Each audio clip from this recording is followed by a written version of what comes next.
अब देख लेते हैं एक्सरसाइज के क्वेश्चन। ओके, चैप्टर तो हमारा कंप्लीट हो चुका है।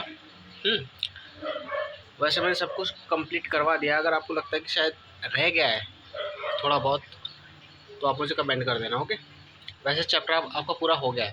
ठीक है, अच्छा देखो, आज मैंने आप लोगों के सामने एनसीईआरटी किताब रखी है, लिखा नहीं है कॉपी में। ठीक है, अच्छे समझ में आएगा आपको।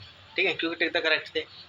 अच्छा, तो इस वीडियो में करेंगे बेटा अपने टिक द करेक्ट सॉल्व, है ना।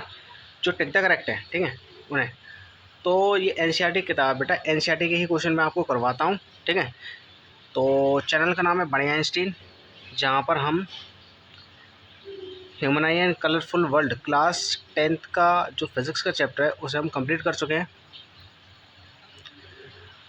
अब हमारे रह गए एक्सरसाइज के क्वेश्चन। ठीक है, अब एक्सरसाइज के क्वेश्चन हम लोग लगाएंगे। ठीक है, तो देखो हमारा फर्स्ट क्वेश्चन क्या कहता है, देखो तो जरा। हमारा फर्स्ट क्वेश्चन कह रहा है बेटा, the human I can focus objects at different distances by adjusting the focal length of the eye lens. This is due to presbyopia, accommodation, nearsightedness, farsightedness. बात समझ रहे हो। क्वेश्चन कह रहा है कि बेटा एक हेल्थी आई इसमें लिखा नहीं है, वो कह रहा है एक ह्यूमन आई है, वो डिफरेंट डिस्टेंसेस पर, है ना, अलग अलग दूरी पर, चाहे वो पास की दूरी हो, चाहे दूर हो, चाहे ज़्यादा दूर हो, चाहे बहुत पास हो, चाहे बीच में हो, हर जगह पर वो ऑब्जेक्ट को फोकस करवा देती है। ठीक है, जो ह्यूमन आई है वो किसी भी ऑब्जेक्ट को, ठीक है, जो डिफरेंट डिस्टेंसेस पर हैं, चाहे कहीं भी रखा हो, वो उसे फोकस कर सकती है। अच्छा, फोकस कर सकती है इसका मतलब साफ साफ देख सकती है, चाहे कहीं भी रखा हो ऑब्जेक्ट। ठीक है, डिफरेंट डिस्टेंसेस, ठीक है, bye adjusting the focal length of the eye lens. ठीक है, अच्छा, अगर आँख हमारी अलग अलग जगह पर अगर मतलब अलग अलग दूरी पर अगर हमारी आँख देख पा रही है, इसका मतलब हमारा लेंस क्या हो रहा होगा, कभी तो पतला हो रहा होगा, कभी मोटा हो रहा होगा, पास आने पर पतला हो रहा होगा, दूर जाने पर मोटा हो रहा होगा। ऐसा ही तो हो रहा होगा, बताओ। अच्छा, और ऐसा किसकी वजह से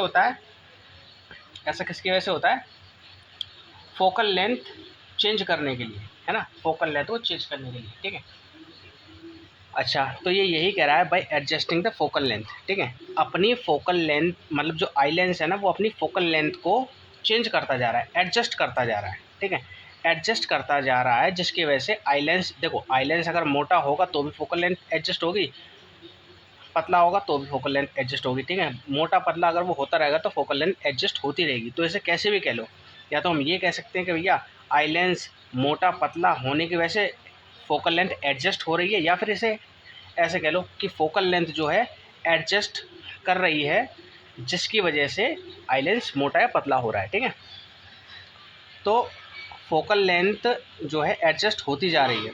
ठीक है, आई लेंस क्या कर रहा है, फोकल लेंथ को एडजस्ट करता जा रहा है।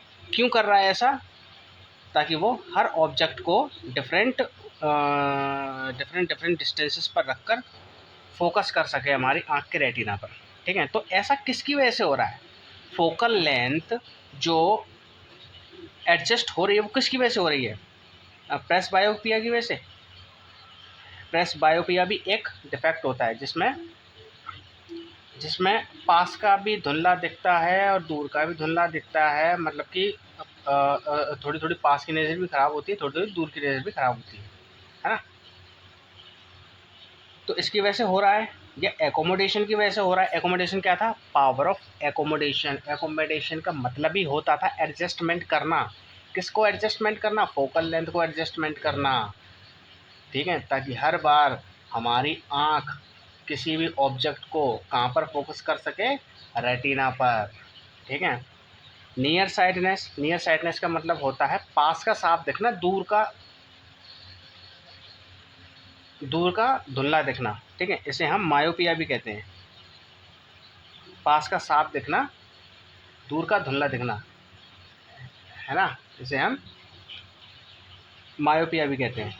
अरे यार देखो, पास की नज़र देखो, पास की साफ दिख रही है, दूर की खराब दिख रही है। दूर की खराब को क्या कहते थे?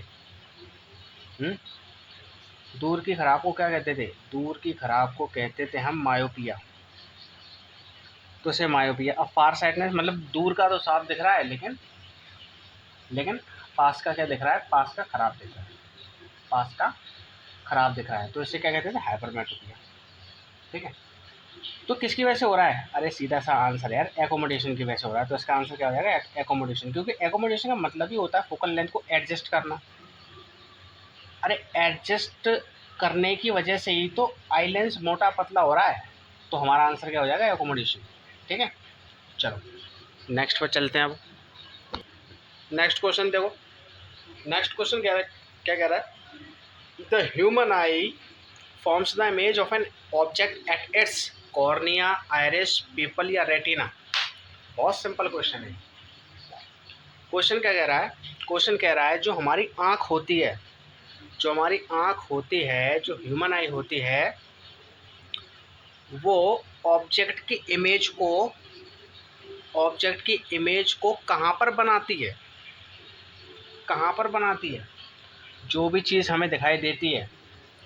अरे आँख के पार्ट्स हुआ करते थे, ये सब आँख के पार्ट्स ही तो है। कॉर्निया हो गया, आइरिस हो गया, पिपल हो गया, रेटिना हो गया। ठीक है, बहुत सिंपल क्वेश्चन है। ठीक है, तो जो ह्यूमन आई है वो किसी भी ऑब्जेक्ट की इमेज को बनाती है कॉर्निया पर, आइरिस पर, पिपल पर या रेटिना पर। अरे सीधी सी बात है यार, रेटिना पर बनाती है। फर्स्ट लेक्चर देखना, इस चैप्टर का फर्स्ट लेक्चर देखना। रेटिना पर, रेटिना होता है पीछे, आँख के पीछे ऐसे करके पीछे होता है। ठीक है, आ रही है समझ में? चलो, तो इसका क्या हो जाएगा? रेटिना। ठीक है, नेक्स्ट क्वेश्चन देखो। नेक्स्ट क्या कह रहा है? The least distance of distinct vision for young adult with normal vision is about 25 metre, 2.5 centimetre, 25 centimetre या 2.5 मीटर। ये कोई क्वेश्चन तो है नहीं यार। देखो बहुत सिंपल क्वेश्चन है। क्वेश्चन कह रहा है जो एडल्ट इंसान होता है, अच्छा खासा गबरू जवान जो होता है, उसकी आंखें जो होती हैं, है ना, नॉर्मली उसकी जो आंखें होती हैं, तो वो पास से पास कहाँ तक देख सकता है? यानी कि कितना पास रखे वो ऑब्जेक्ट को, जिससे उसे ऑब्जेक्ट क्या दिखाई दे? साफ दिखाई दे। देखो तुम लोगों ने कभी कभी देखा है कि हम ऑब्जेक्ट जैसे किसी चीज़ को एकदम पास ले आते हैं आँखों के, तो वो कैसा दिखने लगता है? धुंधला दिखने लगता है ना? धुंधला दिखने लगता है ना? तो आँख से ऑब्जेक्ट की दूरी कम से कम कितनी होनी चाहिए? 25 सेंटीमीटर होनी चाहिए। अगर 25 सेंटीमीटर से और अगर ऑब्जेक्ट को पास लेकर आओगे तो ऑब्जेक्ट क्या देखने लगेगा? धुंधला देखने लगेगा। ऐसा क्यों होता है? क्योंकि हमारे आँख का जो आई लेंस होता है उसकी एक क्या कह सकते हैं, एक क्षमता होती है। भाई किसी भी बॉडी को पास लेकर आते हैं तो लेंस मोटा होता चला जाता है, मोटा होता चला जाता है। तो मोटा वो कब तक होता रहेगा? जब तक 25 सेंटीमीटर तक बॉडी ना आ जाए। अब 25 सेंटीमीटर से आगे वो मोटा नहीं हो सकता, क्योंकि उसकी रेंज ही इतनी है ना? 25 सेंटीमीटर तक ही उसकी रेंज है। ठीक है, 25 सेंटीमीटर से और आगे लेकर जाओगे तो लेंस तो रह जाएगा मोटा, और देखो लेंस तो रह जाएगा मोटा। अब तुम और पास लेकर आ रहे हो, 25 सेंटीमीटर से आगे और लेकर आ रहे हो, है ना? तो अब लेंस क्या नहीं कर पाएगा? एकोमोडेट नहीं कर पाएगा, है ना? यानी कि उसकी पावर को और नहीं बढ़ा पाएगा, अपनी पावर को। ठीक है, जिससे कि रेटिना पर इमेज फॉर्म हो सके। ठीक है, तो लीस्ट डिस्टेंस क्या होता है बेटा? लीस्ट डिस्टेंस होता है बेटा आपका 25 सेंटीमीटर। ठीक है, ये बात आपको पता है ना? चलो नेक्स्ट क्वेश्चन है, the change in focal length of an eye is caused by the action of. बहुत सिंपल क्वेश्चन, ये बहुत सिंपल क्वेश्चन है ये।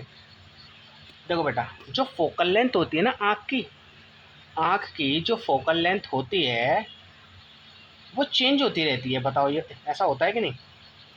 आँख की जो फोकल लेंथ होती है वो चेंज होती रहती है। अच्छा, ये किसकी वजह से होता है? किसके एक्शन की वजह से होता है? देखो आँख में होता है आई लेंस, है ना? आई लेंस के ऊपर आपने देखे होंगे ये सिलियरली मसल्स होते थे, जो आँख को क्या करते थे, अरे आँख को मोटा या पतला करने का काम कौन करते थे, सिलियरली मसल्स। फर्स्ट इस लेक्चर की फर्स्ट वीडियो देखना तुम, इस चैप्टर की फर्स्ट वीडियो देखना, उसमें आँख के पार्ट्स के बारे में बताया है। ये बहुत बेसिक क्वेश्चन है, ठीक है। सिलियरली मसल्स होते थे, ठीक है। ये कह रहा है फोकल लेंथ जो हो रही है वो चेंज हो रही है किसकी वजह से। अच्छा, फोकल लेंथ चेंज होने का मतलब लेंस का पावर चेंज होना, पावर चेंज होने का मतलब लेंस का मोटा या पतला होना, और पतला या मोटा किसकी वजह से होता है आँख का लेंस, सिलियरली मसल्स की वजह से, ठीक है। तो क्या आ जाएगा, सिलियरली मसल्स। ओके, तो अच्छा अच्छा, फिर तो न्यूमेरिकल आ गए, इन न्यूमेरिकल को हम करेंगे नेक्स्ट वीडियो में, ठीक है। तो हम्म, तो बेटा आज के लिए बस इतना ही, ठीक है, इतना ही रखने हैं। आगे की कहानी आगे देखेंगे। ये टिक द करेक्ट थे, इससे आगे न्यूमेरिकल्स हैं, कुछ थ्योरेटिकल भी हैं, तो उन्हें हम देखते हैं आगे। ओके, चलो बेटा, थैंक यू।